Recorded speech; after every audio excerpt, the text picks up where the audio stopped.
नमस्कार। मैं सैयद अख्तर श्री अरविंदो सोसाइटी की ओर से आपका बहुत बहुत स्वागत व अभिनंदन करता हूं। हम आज शिक्षा में शून्य निवेश नवाचार कार्यक्रम ZIIEI द्वारा संकलित एक रोचक व अभिनव नवाचार के बारे में आपको बताएंगे। हम इनोवेटिव पाठशाला के अंतर्गत NCERT के प्राइमरी सेक्शन के कक्षा 3 की पर्यावरण अध्ययन की पुस्तक आसपास के पाठ 12 काम अपने अपने के नवाचार अभिनव शिक्षण तकनीक की गतिविधि प्रश्न बैंक का इस वीडियो में क्रियान्वयन करेंगे। हम आशा करते हैं कि आप इस वीडियो को देखने के उपरांत इस नवाचार तकनीक को अपने विद्यालय व कक्षा में अवश्य लागू करेंगे। इस पाठ को ZIIEI के कई नवाचार गतिविधियों से पढ़ाया जा सकता है, परंतु आज हम इसे प्रश्न बैंक से समझेंगे। आइए पाठ का सार समझते हैं। प्रस्तुत पाठ काम अपने अपने एक ऐसा पाठ है जिसमें विभिन्न प्रकार के व्यवसायिक कार्यों की जानकारी को दोहराया गया है या इसके बारे में जानकारी दी गई है। इस नवाचार की नवीनता यह है कि कक्षा के छात्र अपने सहपाठियों के साथ मिलकर पाठ के कॉन्सेप्ट पर आधारित अलग अलग तरह के प्रश्नों का निर्माण करते हैं, जिससे उनकी मौलिकता का पता चलता है और एक प्रश्न बैंक तैयार हो जाता है। इस नवाचार की क्रियान्वयन प्रक्रिया के अंतर्गत पढ़ाए जा रहे पाठ के अवधारणा के पुनः अध्ययन की सहायता से विभिन्न पेशे, घर के अंदर और बाहर के कार्य पर प्रश्न बनाते हुए पाठ की समझ को विकसित किया जाता है।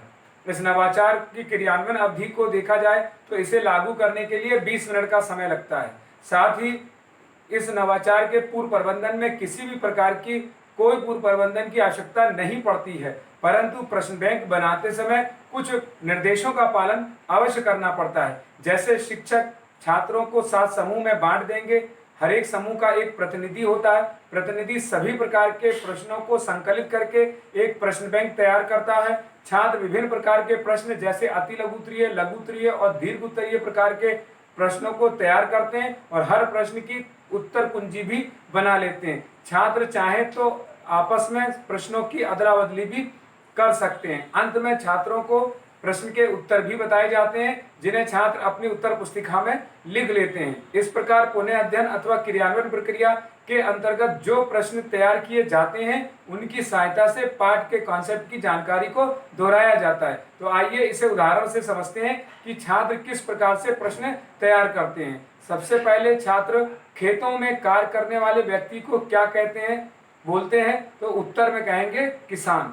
लकड़ी का कार्य करने वाले को क्या कहा जाता है, बढ़ई। बाल काटने वाले व्यक्ति को क्या कहते हैं, नाई। यातायात के नियमों का पालन कौन कराता है, ट्रैफिक पुलिस।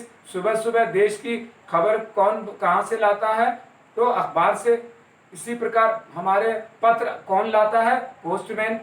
इस प्रकार अन्य प्रकार के प्रश्नों को तैयार करके एक बड़ा प्रश्न बैंक तैयार कर लिया जाता है। निष्कर्ष रूप में कहा जा सकता है कि प्रश्न बैंक गतिविधि से सीखने के अनेक प्रतिफल प्राप्त होते हैं, जैसे अपने घर और विद्यालय के आसपास की वस्तुओं, संकेतों, स्थानों, चिन्हों आदि को बोलकर पहचानना व उनकी समझ को विकसित करते हैं तथा दैनिक जीवन की गतिविधियों को भी समझते हैं। प्रश्न बैंक बनाते हुए अपनी भाषा और स्कूली भाषा के बीच में एक जो संवाद करते हैं उससे एक सेतु का निर्माण होता है, जिसमें कि प्रश्न पूछना, निजी अनुभवों को साझा करना तथा अपने तर्क आदि देने की क्षमता विकसित होती है। साथ ही कही जा रही बात, कहानी, कविता इत्यादि को कहने की समझ भाषा से विकसित करते हैं। सूक्ष्म तथा प्रत्यक्ष पहलुओं पर भी अपना अवलोकन करने की क्षमता विकसित करते हैं।